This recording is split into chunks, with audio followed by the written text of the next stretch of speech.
બાજુ બેફામ બની ગયા છે। નવલખી મેદાન પર કબજો જમાવ્યો છે। રોડ પર એક સાથે 3 કાર હંકારી સ્ટન્ટ કર્યા। પોલીસ પરવાનગી વિના ડ્રોન ઉડાવી રીલ પણ બનાવી। સાઉથની ફિલ્મ હોય તેમ સ્ટન્ટ કરી પોતાના અને બીજાના જીવને જોખમમાં મૂક્યા। એક યુવકે હાથમાં દંડો લઈ જુદા જુદા પોઝ પણ આપ્યા। જાહેરનામા ભંગ સાથે વિવિધ સ્ટન્ટ કરી પોલીસને પડકાર ફેંક્યો। બેફામ રફતારનો કેર સીસીટીવીમાં કેદ થયો છે। દ્વારકામાં ખાનગી રેસ્ટોરન્ટમાં કાર ઘૂસી જતા રેસ્ટોરન્ટમાં અચાનક દરવાજા અને દિવાલને મોટું નુકસાન થયું છે। દ્વારકાના સૌથી ભીડવાળા ભદ્રકાલી વિસ્તારમાંથી કાર ચાલક બેફિકર થઈ કાર ચલાવી રહ્યો હતો। રબારી ગેટ હાઈવે પર વિસ્તાર પાસે જ બાંસુરી ગ્રાન્ડ રેસ્ટોરન્ટમાં પૂરજોશમાં આવેલી કાર ઘૂસી ગઈ હતી। કાર ચાલક પાસે લાયસન્સ છે કે નહીં, નશાની હાલતમાં હતો કે કેમ તે તપાસનો વિષય છે। સદનસીબે અકસ્માતમાં કોઈ જાનહાની થઈ નથી। રેસ્ટોરન્ટ માલિકને વ્યાપક નુકસાન થયું છે। સમગ્ર ઘટના સીસીટીવીમાં કેદ થઈ ગઈ છે। તો બે દ્રશ્યો જોઈ રહ્યા છો। એક તરફ બાળક જેના હેન્ડબ્રેક નીચે ઉતારી દેતા આખું ટેમ્પો જે ડાલુ છે તે ચાલવા લાગ્યું હતું। બીજી તરફ કાર ચાલક બેફામ ગાડી ચલાવતો હતો દ્વારકાની અંદર, તેના કારણે આ ઘટના સર્જાઈ હતી। તો બે દ્રશ્યોમાં સ્પષ્ટ જોવા મળી રહ્યું છે કે ભારે નુકસાન થયું છે।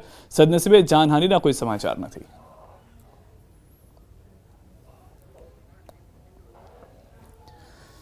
તો દ્વારકાના જે દ્રશ્યો છે તેમાં એ કહેવામાં આવી રહ્યું છે કે રેસ્ટોરન્ટના એ સમયે કોઈ પણ વ્યક્તિ હાજર ન હતું, પરંતુ રેસ્ટોરન્ટ માલિકને મોટું નુકસાન થયું છે, કારણ કે દિવાલ અને જે દરવાજા હતા તે તૂટી ગયા છે। બીજી તરફ જે દ્રશ્યો આપ જોઈ રહ્યા છો કે જેમાં એક લોડર વાહન કે જેના ચાલક ચા પીવા માટે ગયા હતા અને એ દરમિયાન આ ઘટના ઘટે છે। બાળકે હેન્ડબ્રેક નીચે કરી દેતા તે વાહન આગળ ચાલવા લાગે છે। અન્ય લોકોને હતું કે બ્રેક મારી દેશે, પરંતુ આ વાહન જે હતું તે વગર ચાલકે ચાલી રહ્યું હતું, જેના કારણે વલસાડની અંદર આ ઘટના ઘટે છે અને જેમાં એક મહિલા જે આપ જોઈ રહ્યા છો કે જે ટેમ્પાની સાથે ટકરાઈ છે તેઓ ઇજાગ્રસ્ત થાય છે। વગરના વાહને સર્જ્યો છે અકસ્માત। પિકઅપ ટેમ્પો વલસાડ એસટી ડેપોમાં ઘૂસી ગઈ છે। પ્લેટફોર્મ પર ઉભેલા મુસાફરોને લીધા છે અડફેટે।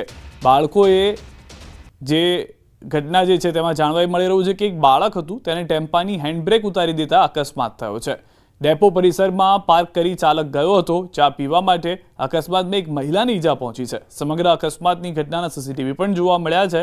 આ જે પિકઅપ છે તેની હેન્ડબ્રેક ખેંચેલી હતી, પરંતુ એક બાળકે આ હેન્ડબ્રેક નીચે કરી દીધી હતી, જેના કારણે ઓટોમેટિક આ ચાલવા લાગ્યો હોવાની જાણકારી છે। અને જે કાર ચાલક હતો, જે આ ટેમ્પા ચાલક હતો, તે ચા પીવા ગયો હતો। વિલંજા વિસ્તારમાં જીવલેણ હુમલો। પ્રોપર્ટીના ઝઘડામાં જીવલેણ હુમલો થયો છે। પ્રદીપભાઈ દયાળભાઈ વ્યાસ નામના શખ્સ પર હુમલો કરવામાં આવ્યો છે। હુમલાને લઈને ઉત્તરણ પોલીસમાં ફરિયાદ પણ નોંધાઈ છે। પ્રોપર્ટીનો આ ઝઘડો હોવાની જાણકારી છે, જેના બાબતે જ આ મારામારી થઈ હતી। સમગ્ર ઘટના જે છે તે ફરી એક વખત સીસીટીવીમાં પણ કેદ થઈ ગઈ છે। ઉત્તરાયણના વેલંજા વિસ્તારનો આ બનાવ હોવાની જાણકારી છે। પ્રોપર્ટીને લઈને જે વ્યક્તિને મારવામાં આવ્યો છે તે ગંભીર રીતે ઇજાગ્રસ્ત થતા માથાના ભાગે વાગતા સારવાર માટે હોસ્પિટલમાં પણ ખસેડવામાં આવ્યા છે। પેટ્રોલ પંપ પર સિગરેટ પીવાની ના પાડતા બબાલ થઈ ગઈ। કોઠારિયા ગામ પાસેના પેટ્રોલ પંપની ઘટના છે। સમગ્ર ઘટનાના સીસીટીવી પણ આપ જુઓ। પેટ્રોલ પંપના સ્ટાફ ઉપર છરી વડે હુમલો કરી ગંભીર ઈજા પહોંચાડી છે। સમગ્ર મામલાને લઈને આજી ડેમ પોલીસ મથકમાં ફરિયાદ નોંધાઈ। 2 અજાણ્યા શખ્સો વિરુદ્ધ ફરિયાદ નોંધાવી છે।